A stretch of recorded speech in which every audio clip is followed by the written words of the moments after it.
इतिहासात असं पहिल्यांदाच झालं आहे की भारताला आता साखरेचा तुटवडा भासू लागलेला आहे, म्हणजेच भारताला साखर आयात करण्याची गरज पडलेली आहे। आता बरेच जण यावरती म्हणत आहेत की इथेनॉलच्या प्रोडक्शनमुळे साखरेचं प्रमाण भारतामध्ये कमी झालेलं आहे, परंतु हे एकच यासाठी कारणे असू शकत नाही, तर यासाठी अनेक कारणे आहेत। पहिलं कारण आहे ते म्हणजे भारताचा उत्पन्नाचा अंदाज चुकलेला आहे। म्हणजे दरवर्षीप्रमाणेच मागच्या वर्षीचं उत्पन्न हे भारताने गृहीत धरलं की 35 मिलियन टनपेक्षा जास्त होईल, परंतु हा अंदाज चुकला आणि ते उत्पन्न फक्त 30 मिलियन टन इतकंच झालं आणि त्यामुळे आता भारतामध्ये साखरेचं प्रमाण कमी आहे आणि साखरेचा तुटवडा हा जाणवू लागलेला आहे।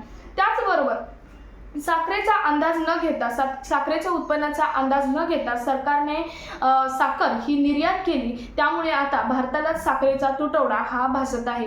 त्याचबरोबर इथेनॉल ब्लेंडिंग प्रोग्राम या प्रोग्रामसाठी जवळजवळ 24 ते 25 लाख टन इतकी साखर ही वापरली गेली, त्यामुळे आता साखरेचं प्रमाण भारतामध्ये कमी झालेलं आहे आणि भारतामध्ये साखरेचा तुटवडा हा भासू लागलेला आहे। त्याचबरोबर साखर महाग होत आहे हे कळल्यावरती बऱ्याच मोठमोठ्या व्यापाऱ्यांनी साखरेचा साठवण करून ठेवलेले आहे, त्यामुळे वेगवेगळ्या भागामध्ये साखर ही कमी पडू लागलेली आहे।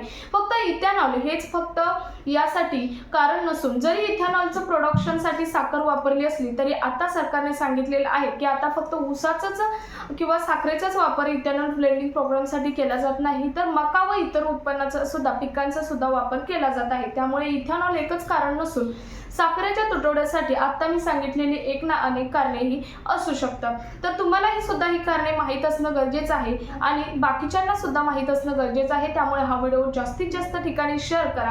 या संदर्भातील अगदी डिटेल माहिती सांगणारा व्हिडिओ आपल्या चॅनलवर पोस्ट केलेला आहे, खाली दिलेल्या छोट्याशा ट्रायंगलवर क्लिक करून तुम्ही तो व्हिडिओ पाहू शकता। तर भेटूया पुढच्या एका नवीन अपडेट सोबत, तोपर्यंत धन्यवाद।